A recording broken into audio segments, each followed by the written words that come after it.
Good morning, fellow traders. Public here. It's time for the Good Morning Market Prep for Tuesday, December the 22nd, 2020. I hope everybody had a great night last night. This is brought to you by Positive Trends Research, and everything we're going to talk about is for educational purposes only and not investment advice, so please take a moment to review this disclaimer.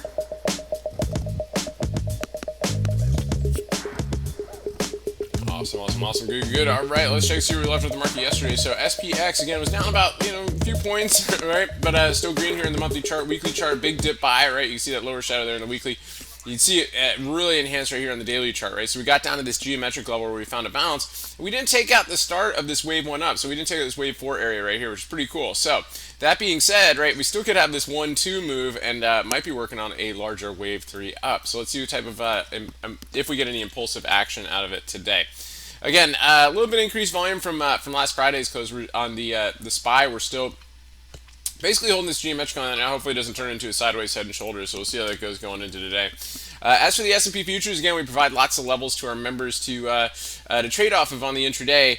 And right now we're seeing just a kind of a general hold up here over those geometric lines. So we're going to see if we can get over a couple of these levels here today and possibly get to our signal zones above. So we're going to be tracking that going into today as well.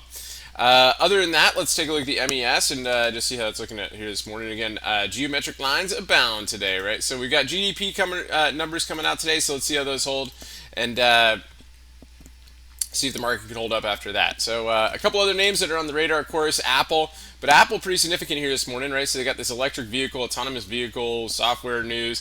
So we'll see how that goes in today. It's all the way up to an old closing gap up here. So let's see if that can hold and get over these highs and maybe give a push up. It's not too far away from all-time highs, so we can see if it could begin the ascent up to those levels. Tesla. So Tesla wasn't really happy about the Apple electric vehicle news, but maybe, it's kind of drifting its way up here this morning. Maybe they're thinking like, well, yeah, good luck. You still got to build lots of factories, and it's taken us a long time to get where we are. So we'll see how it goes there. But either way, Tesla added to the S&P 500, and it seems to be a little bit blah after it's been added there. But we'll see if it still has the same luster that it used to have, and maybe can take an inside day up or down with any sort of momentum today. So we'll see how that goes there.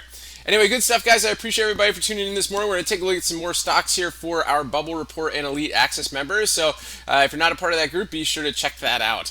And appreciate everybody for tuning in. Stay healthy out there. Remember, risk first and stay safe so you can stay in the game. And I'll talk to you guys soon. Thank you so much for watching. If you want to get more in-depth video coverage on the stocks or setups that are on our radar, be sure to join our group or subscribe to the Bubble Report for more morning analysis. The Bubble Report includes S&P 500 review, also a market profile game plan on the S&P futures, sector updates, gappers, orbs, unusual option activity, economic calendar, and we also have Elliott wave counts that are on our radar made by Algo 382. Be sure to click the link at the end of this video to subscribe today.